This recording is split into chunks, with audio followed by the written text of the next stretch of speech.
নমস্কার, নক্ষত্র বার্তা অনুষ্ঠানে আমাদের সকল দর্শক বন্ধুদের জানাই অনেক অনেক স্বাগত। নক্ষত্র বার্তা অনুষ্ঠান সেই অনুষ্ঠান যে অনুষ্ঠানের জন্য আপনি অধীর আগ্রহে অপেক্ষায় থাকেন। তার কারণ হচ্ছে আপনার প্রতিবেশী, আপনার বাড়ির লোক, আপনার চেনাশোনা অনেক মানুষ, বহু বছরের অভিজ্ঞতা, একমাত্র তারা গোপালদাকেই ভরসা করেন, গোপালদার কাছে গিয়েছেন এবং তারা কিন্তু জীবনের উন্নতির পথটা খুঁজে পেয়েছেন। আর সে কারণেই যে কোনো সমস্যা হোক, আপনার প্রথম পছন্দ ভারতবর্ষের শ্রেষ্ঠ অ্যাস্ট্রোলজারদের মধ্যে অন্যতম সেই মানুষটি অর্থাৎ গোপালদা। তার পাশাপাশি রয়েছে আরও বেশ কয়েকটা আকর্ষণ, সেটা হচ্ছে অবশ্যই বাড়িতে বসে কিছু করার বিষয়, রয়েছে ম্যাগাজিন এবং রয়েছে অবশ্যই তার ইনস্টিটিউশন। সব কিছু নিয়ে আজকের আমরা অনুষ্ঠান শুরু করব এবং রয়েছেন গোপালদা, শ্রী গোপাল ভট্টাচার্য। প্রথমেই তাকে জানাবো অনেক অনেক ধন্যবাদ এবং স্বাগত। ধন্যবাদ। এবং গোপালদা, আজকে কি বিষয় আমরা জানছি? কালকেই আলোচনা শুরু করেছিলাম তিরুপতি বালাজি নিয়ে, যে তিরুপতি বালাজি কেন, আপনারা প্রত্যেকেই জানেন যে সারা পৃথিবীতে যত মন্দির আছে এই মন্দিরের মধ্যে তিরুপতি বালাজির মন্দির হচ্ছে সব থেকে সমৃদ্ধ মন্দির। অর্থনৈতিক দিক থেকে হোক, রত্নের দিক থেকে হোক, সবকিছুর দিক থেকে তিরুপতি বালাজির মন্দির হচ্ছে সারা পৃথিবীর মধ্যে সব থেকে মানে সমৃদ্ধশালী মন্দির বলা যায়। ভারতবর্ষের সবাই যারাই তিরুপতির বালাজির মন্দিরে যাক না কেন, তারা হয় নগদ অর্থ, না হলে মূল্যবান রত্ন, মূল্যবান কিছু না কিছু তিরুপতি বালাজিকে প্রদান করে।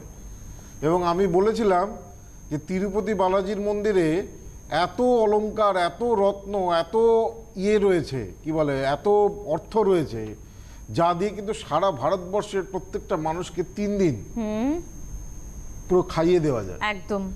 তো এই যে তিরুপতি বালাজির মন্দিরে কেন মানুষে অর্থ দান করে এবং এর সঙ্গে বৃহস্পতি গ্রহের যে কি সম্পর্ক, এবং ভারতবর্ষে যত বড় বড় ধনী ব্যক্তি আছে তারা সবাই তিরুপতি, বা কেউ হয়তো 100 গ্রাম সোনার হয়তো গয়নায় দিয়ে দিল, কেউ আবার কেজি সোনা দিয়ে দেয়, কেউ আবার মানে ক্যারেটের পর ক্যারেট হীরের রত্ন, কয়েক হাজার ক্যারেটের হীরের রত্ন দেয়, কয়েক হাজার বহু মূল্যবান জিনিস দান করে। সত্যি সেই তিরুপতি বালাজি নিয়েই আমাদের আজকের এপিসোড চলবে।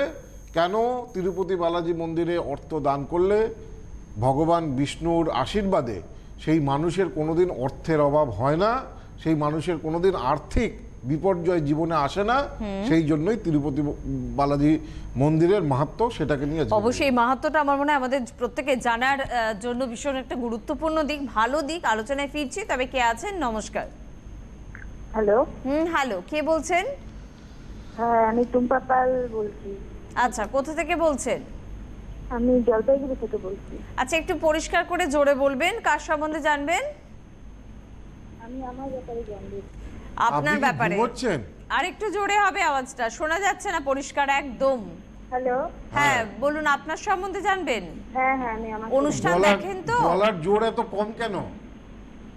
একটু জোর করে বলতে হবে, নাহলে শোনা যাবে না। কেমন? আচ্ছা ঠিক আছে। অনুষ্ঠান দেখেন তো? হ্যাঁ হ্যাঁ হ্যাঁ। কেমন লাগে? ভালো লাগে। আর হচ্ছে যে ইসেটা যে করতে বলছে শুক্রের ইসেটা, ওটাও আমি করি। কি করেন? ওই যে শুক্রর প্রবলেম থাকলে একটা যে হাত জোর করে ক্রস করে করার সেটা দিয়েছেন, যে ওটা আমি করি। আচ্ছা বেশ, খুব ভালো। আপনি আপনার সম্বন্ধে জানবেন, বলুন। হ্যাঁ, আমার হচ্ছে date of birth 20 July 1991। 20 July 91 সালে জন্ম। কটার সময়? সন্ধ্যা 7টা। সন্ধ্যা 7টা। কোথায় জন্ম? শিলিগুড়িতে। আগে রাশি লগ্ন কিছু জানেন? তুমি রাশি লগ্ন এগুলো জানো? হ্যাঁ, রাশিটা লগ্নটা জানি। রাশি লগ্ন জানো? হ্যাঁ হ্যাঁ। আচ্ছা বেশ, আমি বলছি মেলা। প্রথম কথা হচ্ছে, তোমার যেটা পাওয়া যাচ্ছে সেই অনুযায়ী জন্মছক শনিবার ছিল এইটা। হ্যাঁ। ঠিক আছে। মকর লগ্ন, তুলা রাশি, বিশাখা নক্ষত্র, রাক্ষসগণে জন্ম, শুক্লপক্ষের দশমী তিথি ছিল। এইটা হচ্ছে মোটামুটি হরস্কোপ। এই লগ্নে শনি, যাদেরই লগ্নে শনি থাকে তাদের সব কাজ বিলম্বতা বা বাধার মধ্যে দিয়ে এগোতে হয়। আচ্ছা। লগ্নে শনি সব কাজে দেরি করায়, সব কাজে বিলম্বতা দেয় এবং অনেক সময় বিভিন্ন কাজে হতাশা বা ফ্রাস্ট্রেশন দেয়। শনিভঙ্গ কালসর্প দোষও আছে জন্মকুষ্ঠিতে। রাহু কেতুর একদিকে সব গ্রহগুলো চলে গেছে, কেবল শনিটা কেবল বাইরে রয়েছে। শনিভঙ্গ কালসর্প দোষ রয়েছে। আবার বুধ শুক্রমঙ্গল একসঙ্গে অষ্টম স্থানে বসে রয়েছে। মাঙ্গলিক দোষ রয়েছে, চন্দ্রের আগে পিছে কোনো গ্রহ নেই। কেমদ্রুম দোষ রয়েছে। মানে এই চার্টে তিনটে দোষ আছে, একটা হচ্ছে শনিভঙ্গ কালসর্প দোষ, একটা হচ্ছে মাঙ্গলিক দোষ, আর একটা হচ্ছে কেমদ্রুম দোষ। কেমদ্রুম দোষ থাকলে মানসিক শান্তির অভাব থাকে। আচ্ছা, তোমার দেখো যদি লাইফস্টাইলটা যদি আমি বলি, সব কিছুই হয়েছে কিন্তু অনেক বাধা বিপত্তির মধ্যে দিয়ে এগোতে হয়েছে, ঠিক আছে? যেমন ছোটবেলায় দেখো পড়াশোনার জায়গাতেও মোটামুটি, মানে খুব ভালো বলবো না, খুব মন্দ না, মিডিওকার স্টুডেন্ট, মিডিওকার রেজাল্ট ইত্যাদি হয়েছে। নিজের হয়তো তুমি চাকরি বাকরি কিছু করো? চাকরি বলতে আমি এমনি গভর্নমেন্ট না, মানে হচ্ছে যে হ্যাঁ, বেসরকারি সংস্থায় সেটাই কাজ বলছি যে করো। চাকরি বাকরিও যেটা করো সেটাও দেখো মোটামুটি। বিয়ে হয়েছে? হ্যাঁ, বিয়ে হয়েছে। আচ্ছা, মাঙ্গলিক দোষ ঠিক করেছো? মাঙ্গলিক দোষ তো তেমন কোনো ঠিক করা হয়নি। আর তো মাঙ্গলিক দোষ যদি থাকে তাহলে তো তোমার এই যে মাঙ্গলিক দোষ রয়েছে, তোমার তো মনে হয় ম্যারেড লাইফও খুব একটা ভালো নয়। বিবাহিত জীবন কেমন? বিয়ের দিন থেকে স্টার্ট করে আমাদের এই আজকে 3 বছরে পড়লো, মানে 3 বছর চলছে হলো। আমি একটুকু শান্তিতেও নাই, যে কোনো কারণে হোক না কেন, মানে মনের দিক থেকেও নাই, কোনো দিক দেখো, থেকেই নাই। হাতে নাতে প্রমাণ যে মাঙ্গলিক দোষ কতটা এফেক্ট করে। সেটাই তো বলছি যে শুক্র মঙ্গল অষ্টমে রয়েছে, প্রবল মাঙ্গলিক দোষ রয়েছে। মানে 2.5-3 বছর সময়টা তুমি খুব ফ্রাস্ট্রেটেড হচ্ছ সব কাজেই। দেখো মানে কি বলে, কর্মের দিক থেকেও খুব মোটামুটি এটা জব করছে। ম্যারেড লাইফ খুবই প্রবলেমেটিক। অষ্টমে শুক্র মঙ্গল, মানে ফ্যামিলি লাইফ খুবই খারাপ হয়। একবারে বিয়ের দিন থেকে এটা শুরু হয়ে গিয়েছে বলছেন। তো এই জায়গাগুলোকে একটু তোমার বাড়ির পাশাপাশি কোনো 3টে জায়গাকে ঠিক করো: শনিভঙ্গ কালসর্প দোষ, কেমদ্রুম দোষ আর মাঙ্গলিক দোষ। এই 3টে। আর আমি কিছু ঘরোয়া টোটকাও বলি। কালসর্প দোষ থাকলে যেমন শিবের পুজো খুব বেশি করে করবে। নাগকেশর পুষ্প পাওয়া যায়, যদি নাগকেশর পুষ্প দিয়ে যদি ভগবান শিবকে যদি পুজো করা যায়, কালসর্প দোষের অশুভ দোষ অনেকটা কাটে। কালসর্প দোষ থাকলে ভগবান শিবকে নিত্য নিয়মিত অন্তত প্রত্যেক সোমবার 8টা করে বেলপাতা সব সময় দেবে, কেমন? আর মাঙ্গলিক দোষ যেহেতু রয়েছে, বগলামুখীর বীজ মন্ত্র, লিং বগলামুখী সর্বদুষ্টানাং বাচং মুখং পদম স্তম্ভয় জিহ্বাং কিলয় বুদ্ধিং বিনাশয় লিং ওং স্বাহা। এই যে মন্ত্রগুলো 18 বার 28 বার, যতক্ষণ না পার্মানেন্ট প্রতিকার করতে পারছো, এইগুলোকে সবসময় কন্টিনিউ করো, ঠিক আছে? আচ্ছা, আমি একটা কথা বলতে চাচ্ছি। বলো। মানে এই রিসেন্ট 4-5 মাস থেকে আমার হাজবেন্ডের সাথে প্রচন্ড ঝামেলা, একটা আগের পুরনো ব্যাপার নিয়ে। তো ও তো আমার সাথে থাকতে চাইছেই না, আমি জোর করে আর কি আছি। ও খাওয়া দাওয়া ঠিক না, তো ও তো চাচ্ছে ছেড়ে দিতে। তো আমার কি এটা ঠিক হবে? আমি বলছি যে দেখো, আমরা সবসময় চেষ্টা করি যে ভাঙা সংসারকে জোড়া লাগানো। একদম একদম। অনেক আমার কাছে, আমি 26 বছর প্র্যাকটিস করছি জ্যোতিষে। 26 বছরে আমি অন্তত কয়েক লক্ষ লোক দেখেছি। এরকম বহু মানুষ এসেছে যাদের ফ্যামিলি লাইফ ভীষণ ডিস্টার্ব, হরিবল, প্রায় ডিভোর্সের মামলাও হয়ে গিয়েছে, তারপরেও তারা আজকে সংসার করছে, ভালোভাবে সুখে আছে। সুতরাং প্রথমেই এটা ভেবে নেওয়া ভুল হবে। দোষ তো আছে জন্মকুষ্ঠিতে, একটা এটাকে বলি মাঙ্গলিক দোষ, একটা বার্থ ডিফেক্ট, কিন্তু সেই দোষেরও কিন্তু যথাযথভাবে প্রতিকার এবং কিছু বিধান মানলে সেই জায়গা থেকে বেরিয়ে আসা সম্ভব। আমার যেটা মনে হয় তোমার পক্ষেও এই জায়গাটা বেরিয়ে আসা সম্ভব হবে। তুমি তোমার কাছাকাছি যদি কোনো ভালো অ্যাস্ট্রোলজার থাকে তাকে দেখি, আমি যেগুলো বললাম যে এই কেমদ্রুম দোষ, মাঙ্গলিক দোষ এবং শনিভঙ্গ কালসর্প দোষ, এই 3টে দোষকে ঠিক করে দেখো, তোমার আর্থিক জায়গাও ভালো হবে, সাংসারিক জায়গাও ভালো হবে, সব দিক থেকে তুমি একটা ভালো টাইম ফেস করতে পারবে। আর যতক্ষণ না এই 3টে জায়গাকে ঠিক করছো, আজ ধরো আমি কথায় আমি ধরলাম যে এই বিয়েটা হয়তো ভেঙে গেল, এর পরেও যে ম্যারেড লাইফ পিসফুল হবে এমন কথা নয়, ঠিক কথা। তো সেই জন্য এই জায়গাটাকে সবার আগে যথাযথভাবে ঠিক করার প্রয়োজন আছে। মানে বিবাহিত জীবনটাকে ভালো করার জন্য কিন্তু এইটার হচ্ছে একটা বড় মেডিসিন। তাই অবশ্যই বিবাহিত জীবন ভালোর জন্য যোগাযোগের প্রয়োজনীয়তা রয়েছে। ফোন নাম্বার যাচ্ছে, প্রথম থেকে বলবো একটু মোবাইলে সেভ করুন। আর ভীষণ ভালো একটা দিক নিয়ে আমরা আজকে আলোচনা করতে বলেছিলাম যে যাদের বিবাহিত জীবন সমস্যা রয়েছে তারা সব সময় আজ্ঞা চক্রকে মেডিটেট করবেন। আজ্ঞা চক্র হচ্ছে শুক্র, এই আজ্ঞা চক্র থাকে হচ্ছে আমাদের ভ্রুর মাঝখানে, দুটো মাঝের আঙুল জোড়া, এই আঙুলগুলো জোড়া, দুটো আঙুলকে এরকম করে ক্রস এইখানে রেখে জাস্ট এখানটাকে কনসেন্ট্রেট করতে হয়। এটা কনসেন্ট্রেট করলে সব কিছুর দিক থেকে, ম্যারিড লাইফ সব দিক থেকেই একটা ভালো জীবন পাওয়া যায়। এগুলো তো সমস্ত মানে একটা মানে টেম্পোরারি রেমেডি, সোজা কথা বলা যায়। কিন্তু যদি যেমন এই চারটা যেটা দেখলাম, সেখানে শুক্র মঙ্গল একসঙ্গে রয়েছে, লগ্নের অষ্টমে মঙ্গল, শুক্রের সঙ্গে মঙ্গল, তাহলে মাঙ্গলিক দোষের প্রভাবটা অনেকটা বাড়ছে। এই জায়গাগুলো একটু পার্মানেন্ট রেমেডি করার দরকার পড়ে। অবশ্যই, মানে কিছুটা ফার্স্ট এড বক্সের মতন, আবার কিছুটা ডক্টরের কাছে গিয়ে ট্রিটমেন্ট করার মতন। আমি তো বলি যে আমরা এখান থেকে, এটা একদম এক্স্যাক্টলি ঠিক কথা বলেছেন, যে আমরা এখান থেকে যেটা বলি সেটা হচ্ছে first aid treatment, first aid বক্সের। একদম একদম। হ্যাঁ, এই যে প্রতিকার, এই যে টোটকা, এই যে উপাচার, যতক্ষণ না পার্মানেন্ট করা যাচ্ছে ততক্ষণ এইগুলোকে প্রয়োগ করতে হয়। যাই হোক, যেটাকে নিয়ে আমি আলোচনা করছিলাম যে তিরুপতি বালাজি মন্দিরের সঙ্গে অর্থনৈতিক বাক্য কিভাবে জড়িত। একবার দেবতারা ঠিক করলো, কালকে বলেছিলাম এই গল্পটা একটু ছোট্ট করে বলে দিক। একবার দেবতারা ঠিক করলো যে 3 জন দেবতার মধ্যে কে শ্রেষ্ঠ, ব্রহ্মা না বিষ্ণু না ভগবান দেবাদিদেব মহাদেব, তা স্থির করতে হবে। কেউ বললো ব্রহ্মা বড়, কেউ বললো বিষ্ণু বড়, কেউ বললো শিব বড়। এখন এই 3 দেবতার শক্তি হচ্ছে সমান, পাওয়ার হচ্ছে সমান, 3 দেবতা হচ্ছে একে অপরের পরিপূরক। 3 দেবতাই মধ্যেই 3 জনই হচ্ছে হরিহরাত্মা বলা হয়। তখন তারা এই দায়িত্বটা দিল ভৃগুকে, ঋষি ভৃগুকে। ঋষি ভৃগু কৈলাসে গেল, গিয়ে দেখলো যে দেবাদিদেব পার্বতীর সঙ্গে তিনি প্রেমাভাবে মগ্ন। ভৃগুকে দেখেও ভগবান দেবাদিদেব মহাদেব কোনো রকম ভাবে তাকে হাই হ্যালো কিছু বললেন না, তাকে সম্মান জানালেন না। তখন ভৃগু শিব ভগবান দেবকে শাপ দিলেন যে তুমি, তোমার বুদ্ধি নেই যেহেতু, তুমি পিণ্ড আকারে গ্রহণ করবে। সেই থেকে শিব হচ্ছে লিঙ্গ, এবং তোমাকে যে মূর্তি আকারে পুজো করবে তার সর্বনাশ হবে। সেই জন্য শিবকে মূর্তির আকারে পুজো করতে নেই। দেখবেন আমাদের 12টা জ্যোতির্লিঙ্গ যতগুলো মন্দির আছে সব জায়গায় দেখুন শিবের কিন্তু কোনো মূর্তি নেই, শিব কিন্তু সেখানে লিঙ্গ আকারে পূজিত, এই ভৃগু ঋষির শাপের কারণে। আচ্ছা, ব্রহ্মার কাছে গেল, ব্রহ্মাও সেই না দেখার ভান করলো, কোনো রকম সম্মান জানালো। এতে ঋষি ভৃগু আরো রেগে গেল, রেগে গিয়ে বলল তুমি তো আমাকে সম্মান দিলে না, সামান্য সম্মান দেওয়ার প্রয়োজন মনে করলে না, তোমাকেও এই পৃথিবীতে কেউ সম্মান দেবে না, তোমারও এই পৃথিবীতে কেউ পুজো করবে না।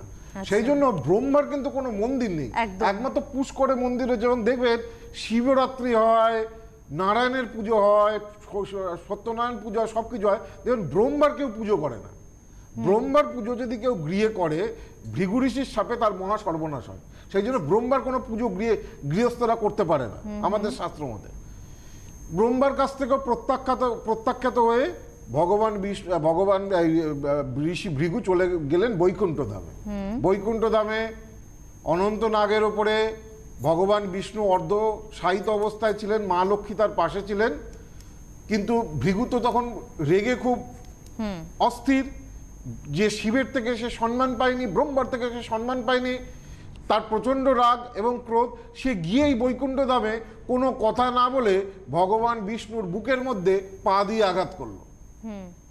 এতে কিন্তু ভগবান বিষ্ণু কোনো রকম ভাবে রাগলো না, বা কোনো রকম ভাবে তাকে কোনো অভিশাপ দিল না, তিরস্কার করলো না, দণ্ড দিল না, বরং ঋষি ভৃগুকে তিনি আদর সম্ভাষণ করলেন এবং তাকে তিনি অর্ঘ্য দিলেন। ঋষি ভৃগু তখন ঘোষণা করলেন যে 3 দেবতার মধ্যে শ্রেষ্ঠ দেবতা হচ্ছে ভগবান বিষ্ণু। কিন্তু এই ব্যাপারটা তো এই পর্যন্ত তো ঠিক ছিল, কিন্তু মা লক্ষ্মীর অত্যন্ত রাগ হলো। স্বামীর, হাজবেন্ডের হৃদয়ে থাকে তার স্ত্রী, আর স্ত্রী যারা তাদের হৃদয়ে থাকে তাদের স্বামী। একদম। তো সুতরাং ভগবান বিষ্ণুর হৃদয়ে কে থাকেন, ভগবান বিষ্ণুর বক্ষস্থলে কে থাকেন, ভগবান বিষ্ণুর বক্ষস্থলে থাকে মা লক্ষ্মী।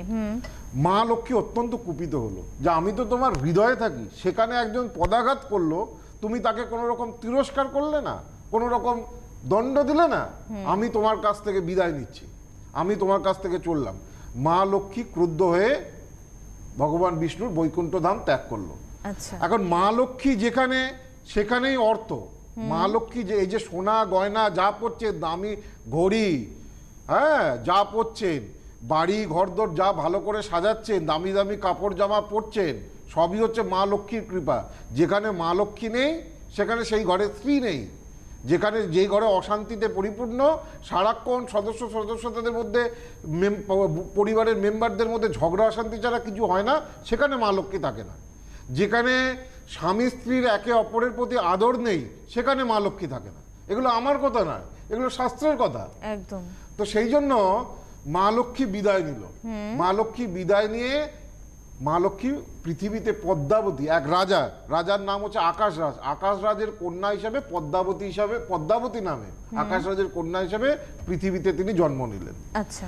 এখন যেই মাত্র মা লক্ষ্মী বৈকুণ্ঠ ধাম থেকে গেল, ভগবান নারায়ণের মাথার সোনার যে মুকুট সেটা অন্তরিত হলো, গলায় যত রত্ন ছিল, যত মালা ছিল, যত সোনাদানা ছিল, সব অন্তরিত হলো। মা লক্ষ্মী যখনই অন্তরিত হয় তার সঙ্গে সঙ্গে তার সম্পত্তি, অর্থ, সোনা দানা, রত্ন সবকিছুই অন্তরিত হয়ে যায়। বৈকুণ্ঠ ধাম হয়ে গেল একদম পুরো যেন মনে হচ্ছে একটা যেন শ্মশানপুরী। এখন এই মা লক্ষ্মীকে উদ্ধার করবেন কি করে ভগবান বিষ্ণু সেই ভাবতে লাগলেন, এবং সেই ভাবতে ভাবতে ভগবান বিষ্ণু পৃথিবীতে জন্মগ্রহণ করলেন। এবং পৃথিবীতে জন্মগ্রহণ করলেন তিনি এক মুনির আশ্রমে তিনি পালিত হলেন। আর মা লক্ষ্মী পালিত হলো একজন রাজার কন্যা রূপে। একদিন এই আশ্রমে একটা হাতি এসেছিল, ভয়ঙ্কর হাতি।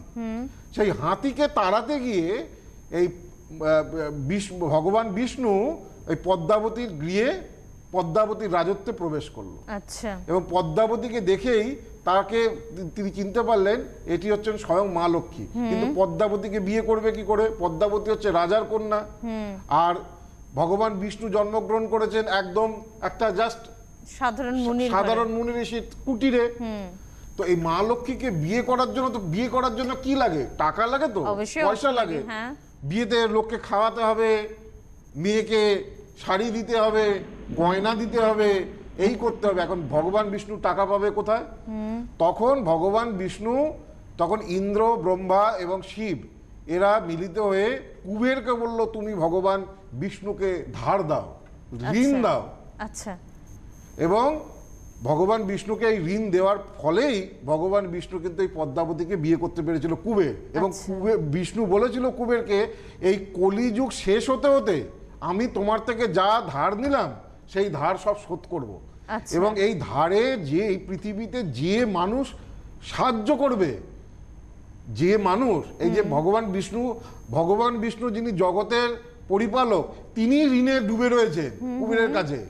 এবং এই ঋণ শোধ করতে যে মানুষ এই কলিকালে সাহায্য করবে, তাদের প্রত্যেকের গৃহে, তাদের প্রত্যেকের হৃদয়ে ভগবান বিষ্ণু বিরাজমান থাকবেন, মা লক্ষ্মীর আশীর্বাদ থাকবে এবং মা লক্ষ্মীর কৃপা থাকবে। এই যে ভেঙ্কটেশ্বর মন্দিরে যে অর্থ সম্পদ এগুলো দান করা হয়, এই যে বিষ্ণু যে কুবেরের কাছ থেকে অর্থ ধার নিয়েছিল, সেই অ্যাকচুয়ালি আমরা ভগবান বিষ্ণুকে সাহায্য করছি এই অর্থ দিয়ে, এই সম্পদ দিয়ে কুবেরের সেই ঋণকে মেটাতে।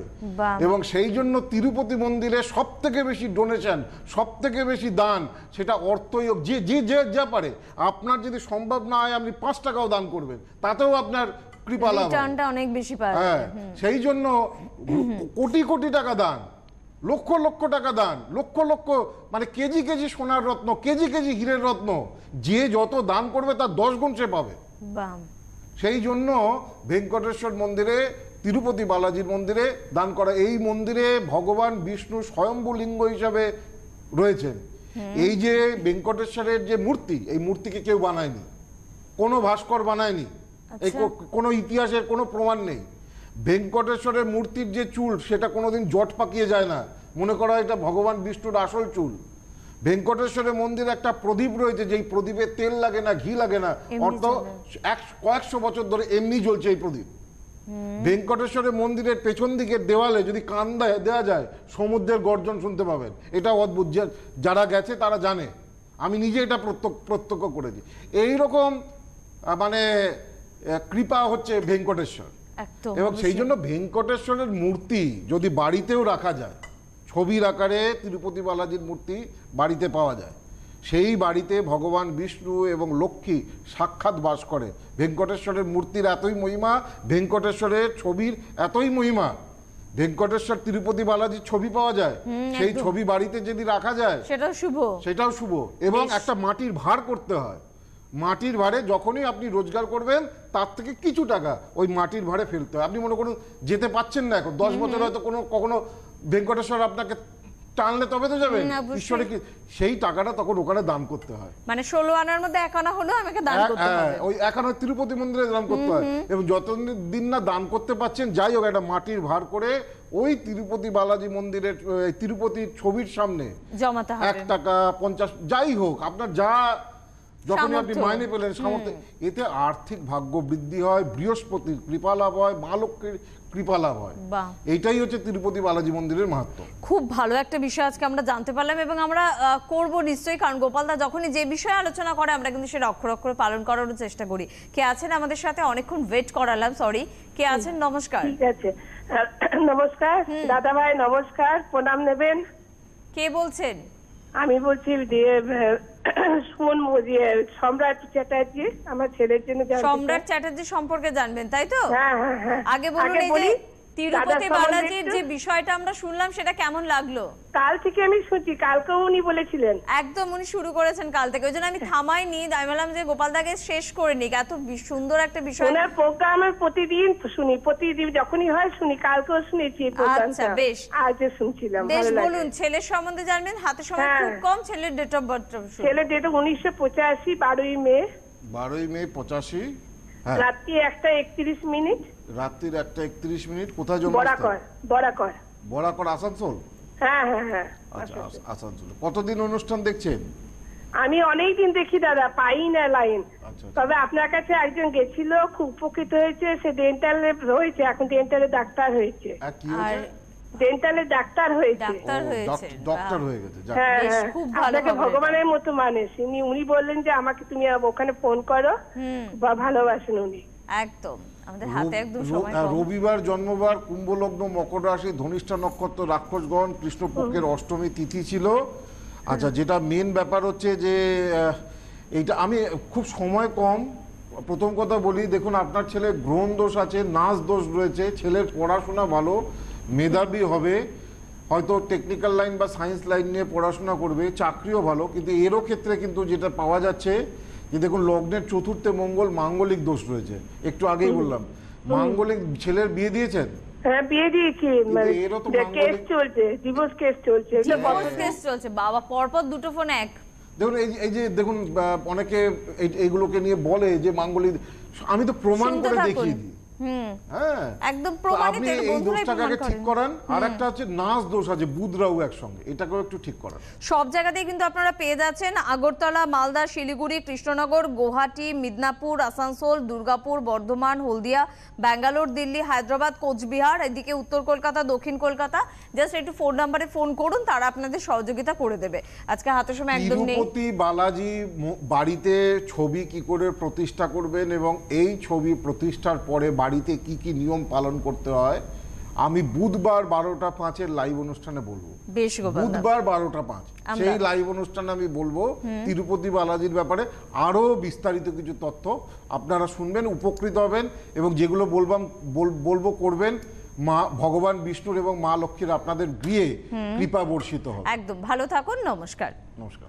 Krishnamurthy institute of astrology Paschimbanga তথা ভারতবর্ষের সর্ববৃহৎ জ্যোতিষ প্রতিষ্ঠান।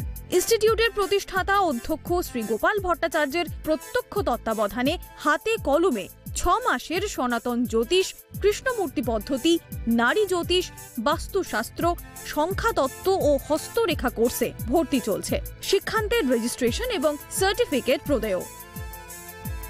ইনস্টিটিউটে ভর্তি বা সাক্ষাতের জন্য যোগাযোগ করুন Bagbazar chamber 9748749016, Howrah chamber 9007118501, Durgapur chamber 9748749041, Agartala chamber 8584038635, Delhi, Mumbai ও Bangalore chamber 8584038631, Medinipur chamber 8584038637, Krishnanagar chamber 8584 8584038631, Malda chamber 8584038637, Siliguri chamber 8584038631, Coochbehar chamber 8584038637, Guwahati ও শিলচর চেম্বার 8584038631।